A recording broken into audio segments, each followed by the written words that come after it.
મારું નામ જય ઠક્કર। આ વી નર્મદ સાઉથ ગુજરાત યુનિવર્સિટીના ગ્રાઉન્ડ પર બુક ફેર છે। સુરત મહાનગરપાલિકા દ્વારા બુક ફેર આયોજન કરવામાં આવ્યો છે 22 ફેબ્રુઆરીથી 1 માર્ચ સવારે 11 થી રાત્રે 10 વાગ્યા સુધી। તો અમારે ત્યાં છોકરો જન્મે ને એનું પગલાંનું કાગળ થી માણસ મરે ને ત્યાં સુધી એની શ્રદ્ધાંજલિની ચોપડી સુધી હરેક પ્રકારની બુકો મળે છે, ઇંગ્લિશ, હિન્દી, ગુજરાતી। ને અમે પોતે પ્રકાશક છે।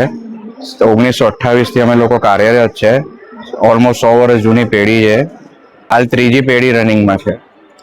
પહેલા લોકોનું જેટલું વાંચન હતું હમણાં ઘણું ઘટી ગયું છે। આપણે બધા યુટ્યુબ, ઇન્સ્ટાગ્રામ ને સોશિયલ મીડિયાથી એટલા એડિક્ટ થઈ ગયા છે ને આપણે જે સોશિયલ મીડિયા પર જોઈએ છે એ બધું સાચું સમજી લઈએ છીએ, પણ ઘણી એવી બધી વસ્તુ હોય છે જે સાચી હોતી નથી। એટલે હું લોકોને એમ જ કહીશ કે તમે અથવા તમારા બાળકોને એક વાંચનનું એક આપી જજો સંસ્કૃતિમાં। એટલે લોકો એક જે વાંચન જે છે ને તે તમારું કોઈ દિવસ ચાલ્યું નથી જવાનું। એકવાર તમારા પૈસાથી માંડી બધું ચાલ્યું જશે, પણ જે નોલેજ તમારી પાસે હશે ને તો આખી જિંદગી મળશો ને ત્યાં સુધી નોલેજ તમારી પાસે રહેશે। નમસ્કાર, ગોપાલ પટેલ। સુરત મહાનગરપાલિકા સંચાલિત પુસ્તક મેળાનું સુંદર આયોજન કરવામાં આવ્યું છે, તેની મુલાકાત માટે અમે સૌ બાળકો સાથે આવ્યા છીએ।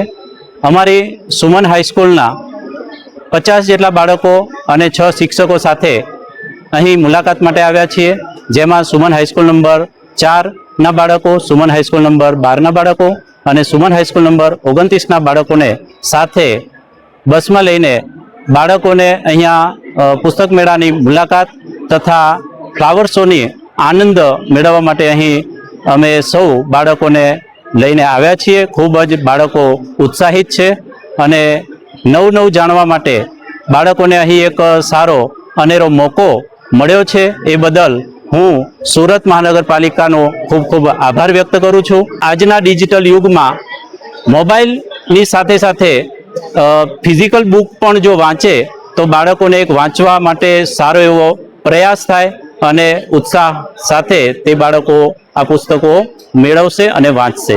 मैं सूरत महानगरपालिका संचालित सुमन हाईस्कूल नंबर 29 માંથી આવ્યા છે। આજે અમે પુસ્તક મેળામાં આવ્યા છે। ત્યાં વિવિધ પ્રકારની પુસ્તકો જોવા મળી છે, જેમાં સાહિત્યની, આધ્યાત્મિક, પછી બાળ પુસ્તકો, જેમાં પંચતંત્રની વાર્તાઓ બધી વગેરે અમને જાણવા મળે છે। એમાંથી ઓકે, પુસ્તકો વાંચવાનો મને ઘણો રસ છે।